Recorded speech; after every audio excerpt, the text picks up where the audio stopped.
Muchísimas gracias, buenas noches.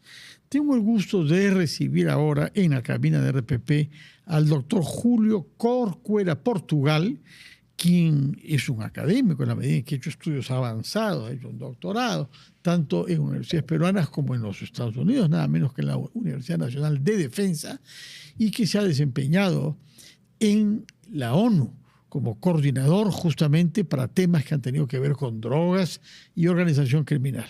Julio Corcuera ha sido también viceministro de Seguridad Pública en el Perú. Y se lo hemos invitado, como todos los viernes por la noche, queremos terminar con un libro que sea una buena lectura. Es por el libro que él ha republicado en días pasados, que se llama Extorsión, el negocio del miedo. Tiene una magnífica carátula en la que se ve sobre todo a Santa Rosa de Lima tomada de un billete de 200 soles, que es la máxima cantidad en un billete peruano, y en torno a ese billete y a la imagen de esa santa y de su pozo en su domicilio hay casquillos de bala. Extorsión, el negocio del miedo. Usted ha sido de los primeros que ha estudiado el fenómeno específico de la extorsión y la manera como se ha ido implantando, pero el tema que usted desarrolla más, por lo que he podido comprender en la lectura del libro, es que hayan organizaciones que ejerzan un control sobre territorios. Exactamente. Explíquenos, por favor. Sí, ciertamente nosotros nos vemos afectados por el desarrollo de la extorsión de diferentes personas y negocios. Vemos dinamitazos, vemos que han atacado con granadas de guerra, pero hay cosas que no son tan espectaculares, pero que dañan la estructura misma de nuestra vida en sociedad. Y específicamente estoy hablando de la representación política. ¿Qué cosa quiero decir? En los lugares donde algunas organizaciones criminales controlan territorio, logran controlar qué entra y qué sale. Existen algunas zonas de comas, ya que habíamos estado hablando de Eric Moreno Hernández, alias El Monstruo, en donde es difícil ingresar si no se tiene el consentimiento de las personas que tienen el control territorial. Hablo de actores criminales. Entonces, si yo no puedo ingresar porque los actores criminales tienen el dominio de ese territorio, ¿cómo yo pretendo hacer campaña política? Lo digo porque donde los criminales han establecido control territorial, tienen la facilidad de controlar quién hace campaña. Por eso el último capítulo habla casualmente de ese tema. Sí. Cómo el crimen puede imponer quién hace campaña y, por tanto, cómo el crimen puede, asimismo, inducir quién se hace autoridad. Luego, la autoridad le debe favores a los criminales. Y ha habido casos en el Perú en donde los criminales desde el penal han llamado, se han presentado en programas periodísticos también reclamando lo que el alcalde le debe. Y no se refiere a dinero, sino lo que le debe en favores por el cargo que ha llegado. Si bien su libro tiene una visión general sobre el fenómeno de la criminalidad organizada en el Perú, hay una mirada detallada sobre el caso de Comas. Sí, claro. Comas es el distrito más grande de Lima Norte, puesto que San Juan es de Lima Este. Comas es el origen de otros distritos que han sido amputados a Comas en las últimas décadas, ¿no? Como Los Olivos en particular e Independencia. Y usted estudia la situación en Comas. Yo quisiera que nos haga saber, porque cuando uno visita Comas, como he tenido la suerte de hacer el fin de semana pasado, uno ve el vigor empresarial, la cantidad de gimnasios. Lo que quieren es que el negocio siga, se mantenga y se expanda, y mientras tanto ellos reciben un dinero por esto. A esto hay que sumarle una variable. Estos actores criminales se ven a sí mismos como empresarios del crimen y empiezan a crear un capitalismo criminal. Un capitalismo en donde lo que rige no es la ley de la oferta y la demanda o la mano invisible del mercado, sino la mano visible del crimen organizado que por la fuerza obtiene los contratos. Me explico. Por el miedo. Por el miedo. Si llegan a una empresa y que hace, por ejemplo, el caso de los conciertos, que hace los conciertos y le piden el cupo, pero además le ponen la empresa de seguridad, le ponen la empresa que le da los baños químicos, le ponen la empresa que arma... Los baños portátiles. Los baños portátiles. Hasta eso. Es decir, y esas empresas son formales, pero son del entorno de ellos. O le dicen, ok, usted tiene un colegio y mantenga su colegio. Me paga tanto de cupo, pero la empresa de limpieza y la seguridad se la doy yo. Y cuando usted tenga que hacer uniformes y demás, los contrata conmigo. Es decir, es un capitalismo subsidiario y parasitario que viene avanzando.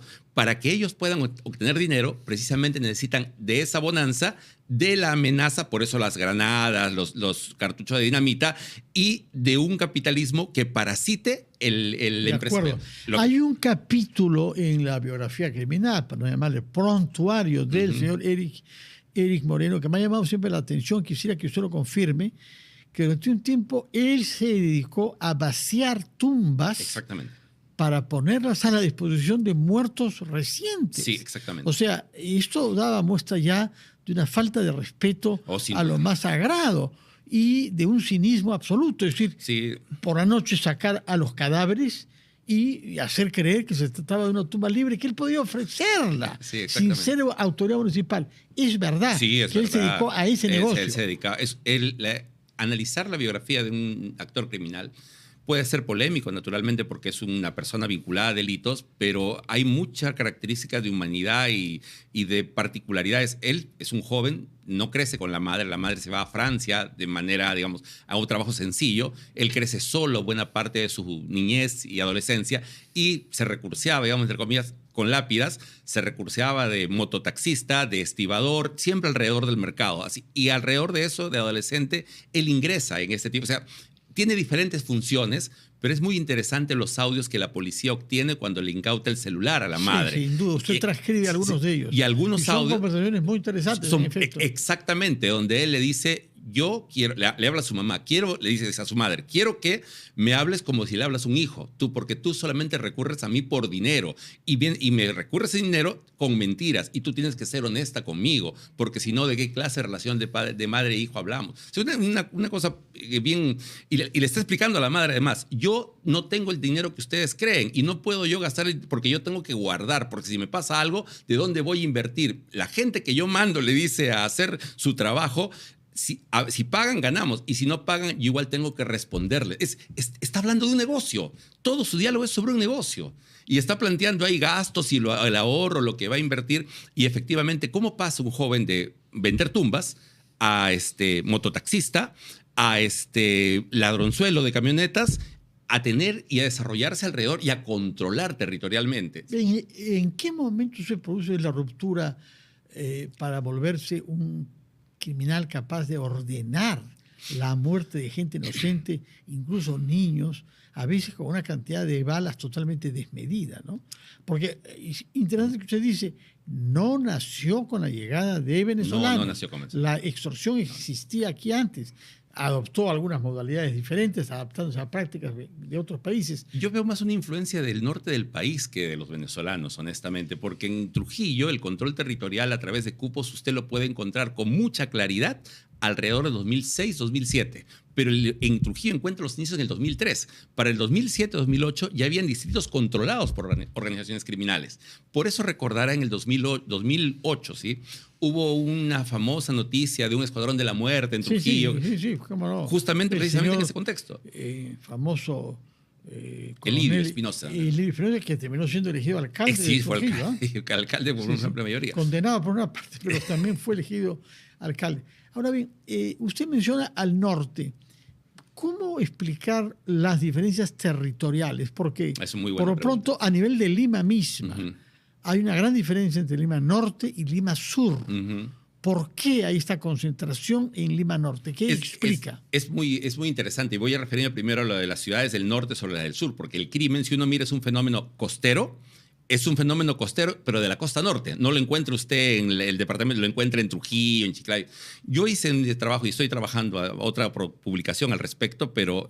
¿Al respecto de qué? ¿De territorialidad? Y en el norte, de una organización criminal. Estoy trabajándolo ya, debo tener 2 o 3 meses ya terminada. Estos son trabajos que además toman tiempo, se han trabajado, pero concretamente, mire, el libro de Cordula Strocca y las cosas que hemos recopilado respecto de el mundo de las pandillas. Cuando surge Sendero Luminoso en Ayacucho y cuando empieza a fomentarse, dentro de los documentos y los textos de Sendero Luminoso, ellos, al igual que Marx, plantean que los pandilleros son lumpencapitalismo. Y como son lumpencapitalismo, hay que desaparecerlos. Entonces, las células de Sendero Luminoso asesinan a las pandillas de Ayacucho, a los vampiros, así se llama la pandilla, los vampiros, los zombies, y empieza a haber una racia. El MRTA hace lo propio con algunas zonas de digamos, la selva, Pero en el norte no pasa eso. Ensañamiento también contra homosexuales. También, por supuesto. Pero respecto a las pandillas, cuando mueren estas pandillas, muchas de las organizaciones criminales que hoy son famosas fueron pandillas, los pulpos, por ejemplo. Sí. Pero que lo que pasó, esa racia que pasó en el sur, no pasó en el norte. Y por otro lado, ¿por qué no? Sendero los corta. O sea, la lucha de Sendero era contra el Estado, pero también mata a muchos de ellos. Por donde pasó Sendero, las pandillas que existían fueron asesinadas, lo limpiaron. Ahora, esto no es solamente nuestro, hay otros fenómenos. Hay un fenómeno en México que es el fenómeno de los cholos, de eso, y los narcos han acabado con ese fenómeno. ¿Por qué, por ejemplo, las Maras Salvatrucha ingresó a Honduras, ingresó a Guatemala, además de El Salvador, por supuesto, pero ¿por qué no ingresó en México? Lo intentaron, pero los Zetas los liquidaron. O sea, el crimen, o por qué, esta es otra muy buena pregunta, ¿ves? ¿Por qué el Tren de Aragua y los Alayones y demás no se afincaron en Trujillo? ¿Por qué no se afinan? Donde hay crimen ya propio, el crimen marca sus propias reglas. Entonces, eso hace que ahí no encaje directamente. Y aquí hay un tema muy interesante porque hay un flujo migratorio entre personas digamos, que huyen de Trujillo por diferentes razones y se sistematiza aquí en el cono norte. Los Olivos, Puente Piedra, Comas, hay un flujo de comunicación directo, de esconderse, de comunicarse, y eso explica de alguna manera, por ejemplo, hay modalidades que hoy día están aquí, son modalidades que en Trujillo existieron hace 14 o 15 años. Por ejemplo, yo encontré en el año 2016 stickers en la avenida Arequipa y en la avenida Javier Prado. Esta no es noticia, pero cualquier ciudadano que camine a la avenida Arequipa puede mirar en el auto el sticker de una corona o de un delfín. Por casualidad lo tienen todos. No, esa es una marca. Por supuesto que sí. Terminemos con una pregunta que para mí y para su libro es crucial, que es el tema de la corrupción. Es decir, la capacidad que estas organizaciones tienen, quizás a diferencia de Sendero y del MRTA, por el contacto que establecen con la población civil, de corromper autoridades y de buscar a personas jóvenes y hábiles para que se incorporen a sus filas con dinero, ¿no? Lamentablemente hemos sabido hoy que la justicia ha decidido que el gobernador regional del Callao ya no es prófugo de la justicia porque se ha suspendido la decisión que se había tomado de someterlo a una prisión preventiva. Sin embargo, los cargos subsisten y el señor Ciro Castillo tendrá que dar explicaciones. Vemos que hay una justicia extraña, ¿no? Con decisiones de una cierta latitud. ¿Qué papel le atribuye usted a la corrupción del aparato público y sus entidades para el auge de estas organizaciones? Es grave y hay que tener en cuenta una variable de por medio. A diferencia de Perochena o de Yango, los delincuentes actuales son millonarios. Entonces, Yango tenía dinero, pero no tenía la cantidad de millones, comparativamente hablando, que por ejemplo tiene el monstruo. Al monstruo se le han calculado 11 millones de soles en utilidades, al jorobado 25 millones de soles. Si tenemos en cuenta que algunas de esas organizaciones criminales han ingresado en minería criminal, o sea, la capacidad de dinero se va que a multiplicar. Exactamente, eso hace que sea más difícil. Y también hay que tener en cuenta una cosa, las organizaciones criminales peruanas actualmente han venido sofisticándose. De repente las estrategias siguen siendo las mismas para combatirlas, pero ellos sí tienen más profesionalización. Y eso es lo que hace notar lamentablemente su libro, que hay un desarrollo y una modernización mayor sin duda de la criminalidad que el Estado. Pregunta final. ¿Cree usted que estos temas de fondo que ha abordado usted están debatiéndose como corresponde en la campaña electoral? No, ¿Ha visto en los planes los planes del gobierno que los partidos presentan una reflexión, un conocimiento y una visión sistemática de lo que vamos a hacer? Lo que veo es un divorcio a veces entre los documentos del plan de gobierno y los discursos de los candidatos. O sea, eso he notado. Y lo que he notado es que tal vez por la lógica electoral hay más un ánimo de prender el titular que el contenido o aquello que sea disruptivo sobre lo que aquello pueda plantearse de fondo. Muchísimas gracias. Aunque parezca paradójico, recomiendo la lectura de este libro. En primer lugar, porque está muy bien escrito, está escrito pensando en el lector y no en especialista solamente, y lo deja uno con un ánimo optimista. Al menos eso me ha sucedido a mí.